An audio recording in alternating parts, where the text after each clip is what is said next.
Hello and welcome to the Crystal Vision podcast, where we dive deep into the strategies and energetics of business, money, and mindset mastery so as to create the next generation of wildly wealthy women. My name is Olivia Clare and I'm a serial entrepreneur who is obsessed with giving you all of the tools that you need to create your crystal clear vision of success. Each week, you will hone in on your unique zone of genius and embody the highest version of yourself to reverse engineer your way to your dream life. If you're ready to let go of the hustle and effortlessly call in more money, more growth, and more fulfillment, stay tuned. Hello, welcome back to the Crystal Vision podcast. I am your host, Olivia Clare, and today I'm answering your questions. So about a week ago, I put up a little poll on Instagram, which if you're not following me, by the way, it's at Olivia the Integrator. And I wanted to hear what you guys wanted to hear me talk about on the podcast. And one of the questions had to do with what I thought about deja vu and synchronicities, and I'm excited to dive into this. It's a bit more spiritual topic, so I get to activate a different part of my brain. And it may be short and sweet one, which is fine. But I really see deja vu, right, which if you haven't heard of it before, it's this feeling that you get and all of a sudden it will hit you like a ton of bricks.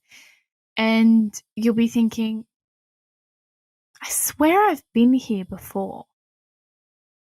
I'm so sure I had this conversation with you already. Unknown familiarity, oxymoron, but this feeling of this scene, this situation, this conversation, this person is familiar, but I don't really know where this familiarity has come from. And my understanding of deja vu is not that we have actually been there before. So, potentially it could relate to a past life where you've experienced something similar, but the way that time actually exists is non-linear. It's constant. Everything is happening all at once. And so my understanding of deja vu is it's actually just you and yourself on another timeline experiencing something at the same time. So it's like you're over here living your everyday life and there's you on another timeline who lives on an alien planet. But for whatever reason, you are both experiencing the same thing at the same time. So you kind of cross those timelines. And that gives you this feeling of deja vu, like, wait, I just did this. Or it's just like an odd feeling in your body. The other personal perspective that I have on deja vu actually relates to something that I feel like I experienced. Again, maybe potentially past life or a soul family. So when I was 16, I was very, very lucky to be able to travel to France on an exchange program. And I stayed there for 2 months and lived with a family. And when I met them, it was such a strange feeling of, I know you people, I've been here before. I really recognize them in a way as my family, as almost like a second father or a second mother, not in the sense that we knew each other for very long or we'd ever really communicated prior, but I just could understand them really well. And I had this really deep sense of deja vu about being with them. And I'd always had an interesting connection with France as well. Ever since I was little, I loved speaking French for absolutely no reason. And it always confused my parents so much because they didn't speak any other languages at all and not around, us or ever. So they had no idea where it came from either, but I was just obsessed. And I really had this image of myself in a past life, where I sat in a French cafe and I'd be smoking cigarettes and having, coffee and black coffee and just sort of experiencing that lifestyle. And when I went there and I really felt like these people were so familiar in a really weird way, I related that to deja vu. And it's interesting how when you experience life, sometimes only some jigsaw puzzles kind of connect together. This is a really personal story for me, so if you're listening in, you're a real one. But when I went traveling in Europe a few months ago, I had this deep sadness of missing Australia. And in a way that I was never a homesick person. Didn't cry once when I was in France when I was 16. I was just experiencing everything out of life. And I felt so homesick in Europe. All I wanted to do was be by the beach, in the sunlight, in the ocean, with my dog. And I was like, this is so weird. Like, doesn't really feel like me to be homesick about Australia. My whole life growing up, I'd kind of wanted to escape it. And when I came back and I had this real, like, just getting off the plane at the airport at Melbourne and breathing in the Australian air and just seeing our trees, I had this really deep feeling of I'm home. I was like, this is weird, right? This doesn't feel like this is home for me. But at the same time, I don't want to be anywhere else. And my theory is that I, in a past life or on another timeline or in terms of soul families, I had spent a lot of time in France with that family as a soul family. And I wanted to, in this lifetime, in this iteration, because at the same time I've been doing reading about spirit babies. And so sometimes when we are a spirit baby and we're wanting to incarnate into a particular lifetime, it might be with particular people to learn lessons, or I think I incarnated in this lifetime to experience the nature and the landscape of Australia. Because even though I was born here, I really feel like every time I'm experiencing it as a foreigner or as a newcomer. And I really have fresh eyes with everything that I see here. And so I think I've spent a lot of incarnations potentially in France with this other family that may be a soul family of mine. And this incarnation, I got to experience the nature of Australia. So that is just a very personal, very strange, spiritual, woo-woo, whatever you want to call it, understanding or perspective of deja vu and how it can relate sometimes to people. And I struggle with this a lot. And I'm going to talk about it in another upcoming solo episode, is how to know whether it's time to end a relationship that you have, or what sort of meaning do people have when they come into our lives. I've struggled with this a lot because I get really, really attached, and I like to think that everything has really important esoteric meaning. And so if one person enters my life for, a couple months, I want to hold on to them forever. I still have friends from years ago that I mourn and wish I could spend more time with, but the relationship is not there anymore. And I've always struggled with just letting go or having that perspective that we're only meant to have certain people in our lives at certain times to teach us things.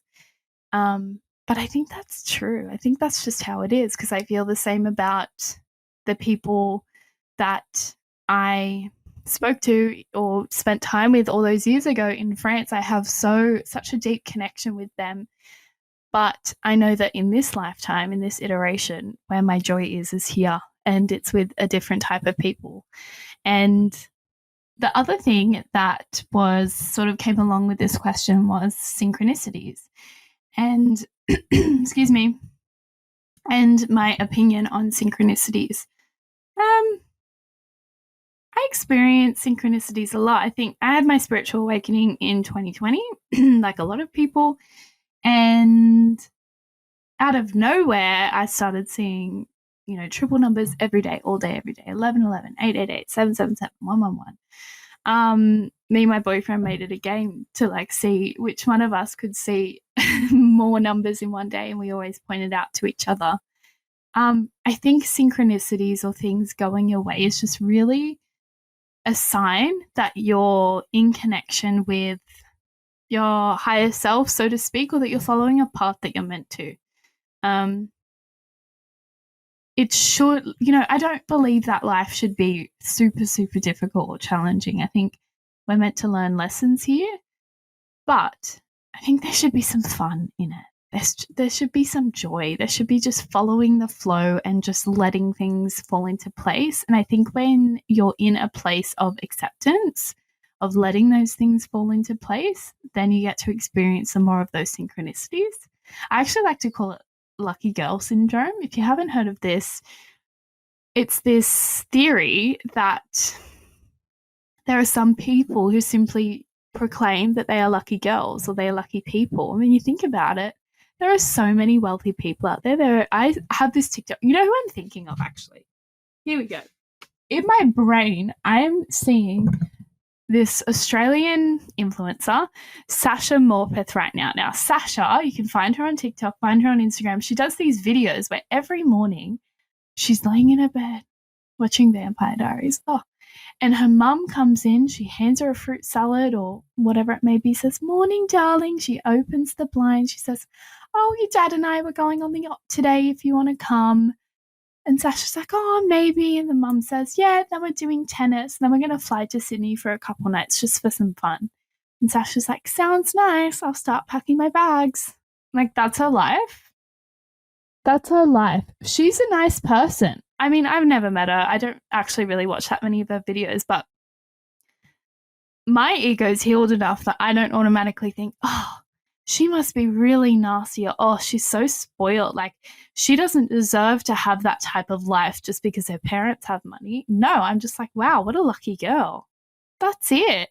You can just be a lucky girl or a lucky guy. Good things can just happen to you just because. You don't need to work really, really hard to have money, to have joy, to have success. Success potentially, it depends on your definition of it. But for things like joy and things like happiness and good things going your way, you don't need to deserve that at all.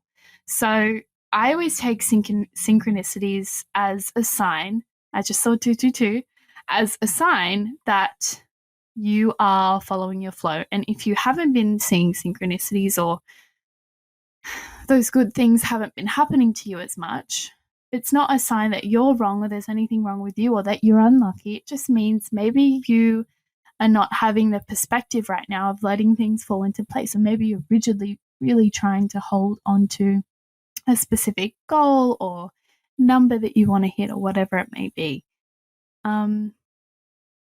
The other thing I will mention is that a friend of mine and I were talking about synchronicities, or kind of like lucky girl syndrome, and she refers to it as a 90210 moment, because in 90210, you know, sometimes they come home and they're like, "Wow, I was just sitting at the cafe and I met this photographer and now I'm going to be a supermodel on the front cover of this magazine." And so, you know, in her life, she experiences 90210 moments where really good things just happen just because. Just because. And I would encourage you to open yourself up to a little bit more of good things happening, because why not?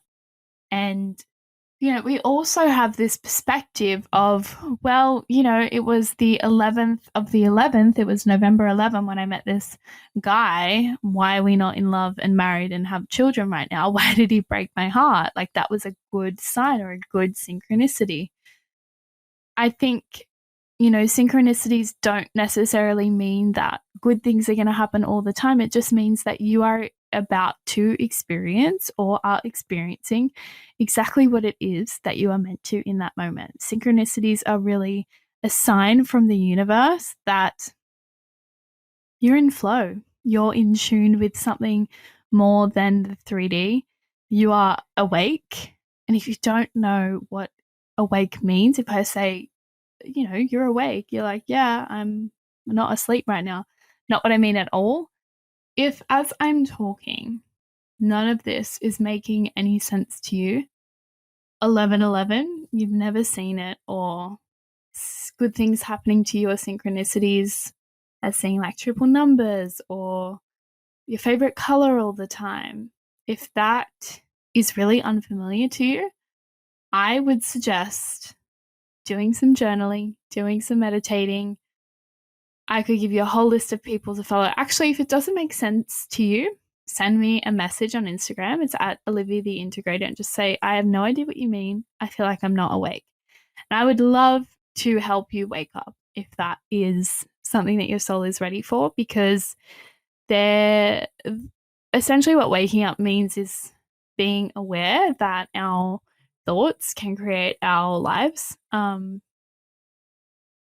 Manifestation in a basic sense, but it is science. Your thoughts, the way you think about yourself, the way you think about certain things will create your habits. Your habits create your existence. What you do every day eventually will reflect in your outer reality. If you do 10 push-ups a day or, a 30-minute workout every single day, you're going to look completely different. Your outer reality will look completely different. Your external body will look completely different from day 1 to day 200.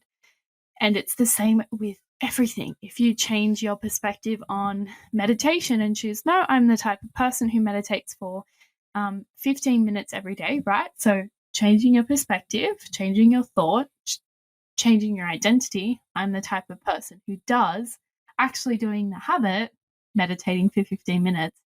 How you see the world, not just even meditation, but the world or mindfulness will look completely different from day 1 to day 200. So if you're not awake, what I mean is you can create your life and anything is possible to you. And I mean that really genuinely. And if it doesn't feel true, like I said, send me a message and we will chat about it. And no, I'm not going to try and sign you up to Scientology or something like that. I'm just really curious. I guess I'm like feeling intuitively right now that there's some people listening to this who's like, what the heck is she talking about? That good things just happen, or you can just have a life of joy and no work and all play.